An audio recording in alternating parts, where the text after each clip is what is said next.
दानियेल शेरों की मांद में। क्या भगवान ने सच में दानियेल को शेरों से बचाया? दानियेल 6 में हम एक बहादुर नबी दानियेल के बारे में सीखते हैं, जो राजा डेरियस के अधीन बेबीलोन के राज्य में सेवा कर रहा था। दानियेल ने अपनी बुद्धि और ईमानदारी के कारण राजा का पक्ष अर्जित किया था, लेकिन इससे दूसरे अधिकारियों में उसके दुश्मन बन गए। वे दानियेल से ईर्ष्या करते थे और उसे हटाने का कोई रास्ता ढूंढ रहे थे।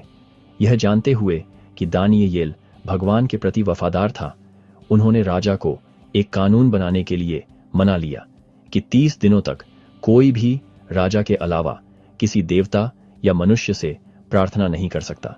आज्ञा न मानने की सजा शेरों की मांद में फेंक दिया जाना था। परिणाम जानने के बावजूद दानियेल हमेशा की तरह दिन में 3 बार भगवान से प्रार्थना करता रहा। जब अधिकारियों ने उसे प्रार्थना करते हुए पकड़ा तो उन्होंने तुरंत राजा को सूचना दी। हालांकि राजा डेरियस अनिच्छुक था, लेकिन उसके पास कानून का पालन करने के अलावा कोई विकल्प नहीं था और दानियेल को शेरों की मांद में फेंक दिया गया। राजा बहुत परेशान था। उसने दानियेल की चिंता में रात भर नींद नहीं ली। वह अगली सुबह मांद में गया और दानियेल से पूछा कि क्या उसका भगवान उसे बचा पाया है। उसकी राहत के लिए दानियेल ने उत्तर दिया, मेरे भगवान ने अपने दूत को भेजा और उसने शेरों के मुंह बंद कर दिए। दानियेल ने बताया कि भगवान ने उसकी रक्षा की क्योंकि वह निर्दोष था और उसने भगवान पर भरोसा किया था। खुश होकर राजा ने दानियेल को मांद से बाहर निकालने का आदेश दिया।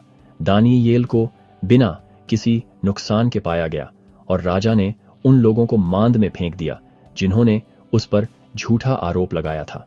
शेरों ने तुरंत उन पर हमला कर दिया, यह दिखाते हुए कि दानियेल की सुरक्षा वास्तव में भगवान का चमत्कार था। यह कहानी विश्वास की शक्ति और भगवान की सुरक्षा पर प्रकाश डालती है। खतरे के बावजूद भगवान में दानियेल का विश्वास अटूट था। शेरों से भगवान के छुड़ाने ने दिखाया कि वह हमेशा उन लोगों के साथ है जो उसके प्रति वफादार रहते हैं, चाहे स्थिति कितनी भी असंभव क्यों न लगे।